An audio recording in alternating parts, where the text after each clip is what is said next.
নমস্কার, আপনারা দেখছেন ওঙ্কার বাংলা। আপনাদের সঙ্গে রয়েছে আমি সৌমি। নজর রাখবো গুরুত্বপূর্ণ খবরের দিকে। সোমবার পার্ক সার্কাস 7 পয়েন্টে দাঁড়িয়ে রবিবারের ঘটনায় কার্যত হুঁশিয়ারি দেন মুখ্যমন্ত্রী শুভেন্দু অধিকারী।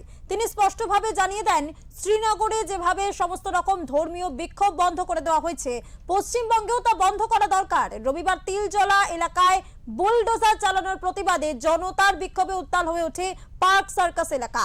পুলিশের ওপরও চড়াও হয় বিক্ষোভকারীরা, ভাঙচুর হয় যাত্রীবাস।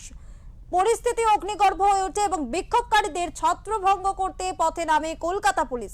সেই সময় পুলিশ বিক্ষোভকারীদের মধ্যে খণ্ডযুদ্ধ নজরে আসে। বিক্ষোভকারীদের প্রতিবাদে বুলডোজার ইস্যুর পাশাপাশি রাস্তায় নামাজ পড়ার ওপর নিষেধাজ্ঞা জারি করার বিষয়টিও জুড়ে যায়। সোমবার ঘটনাস্থলে যান মুখ্যমন্ত্রী শুভেন্দু অধিকারী।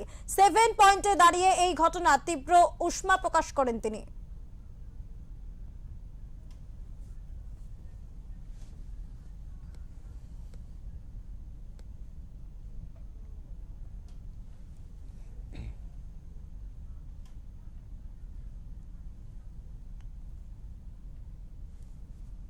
আমরা পুলিশের নিচের তলাতেও বলেছি ভার্চুয়াল করে যে কোনো গ্রুপ, যে কোনো ইন্ডিভিজুয়াল, যে কোনো পলিটিক্যাল রিলিজিয়াস গ্রুপ, তারা তাদের যে কোনো বক্তব্য, দাবি বা অ্যাক্টিভ পারসন, তারা ওসিআইসিদের সঙ্গে মিট করবেন এবং তাদের কাছে রিপ্রেজেন্টেশন দেবেন, জানতে চাইবেন, সেটা তাকে স্যাটিসফাইড করা এবং যথাযথ উত্তর দেওয়ার দায়িত্ব কনসার্নিং পুলিশ স্টেশনের। এটা নিয়ে আপত্তি নেই।